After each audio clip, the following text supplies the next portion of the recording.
И основная часть книги «Деяния», она посвящена путешествиям и миссионерству апостола Павла, который не был одним из 12, не был избран 12, не участвовал как раз вот в этой Пятидесятнице, а был в это время противником христиан. Да и вообще непонятно, откуда взялся. Вот видение на пути в Дамаск с ним произошло, он принял крещение сразу после этого, причем не от апостолов, от 12, да, а от, в общем, более-менее того, кто оказался там рядом, да, в Дамаске. И через какое-то время он, собственно говоря, главная действующая фигура. И во многом вот то христианство, которое мы имеем, оно сформировано его проповедью. Не исключительно, нет, ни в коем случае, но во многом.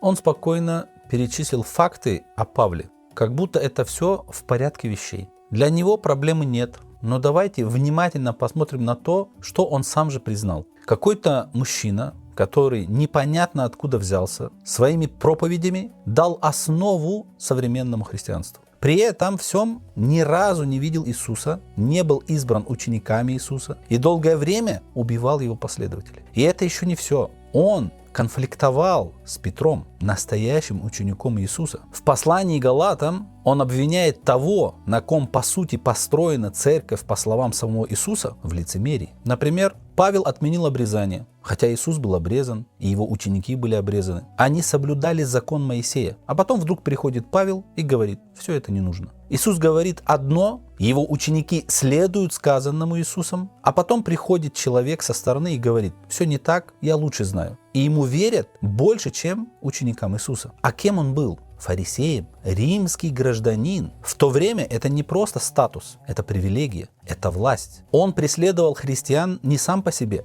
а с полномочиями. И потом этот же человек говорит: мне явился Иисус на дороге в Дамаск. Свидетелей 0, доказательств 0, просто поверьте на слово. А теперь откройте современную Библию и почитайте. Посланий Павла 14, но посланий Петра всего 2, Иоанна 3. Человек, который не видел Иисуса, сформировал вероубеждение современных христиан, написав о учении Христа больше всех апостолов вместе взятых. А также в книге «Деяния апостолов» больше всех написано. Догадайтесь о ком. Не про Петра, не про Иоанна, не про тех, кто ходил с Иисусом, а про Павла. Про человека, который непонятно откуда взялся. Миллиарды последователей, миллионы ученых, изыскателей, тысячи миссий по распространению религии якобы Иисуса, которая в итоге основана на проповедях какого-то самозванца, который ни разу не видел Иисуса в глаза и не слышал его слов. Человек, который отменил Божьи законы, преследовал и одобрял убийство первых христиан.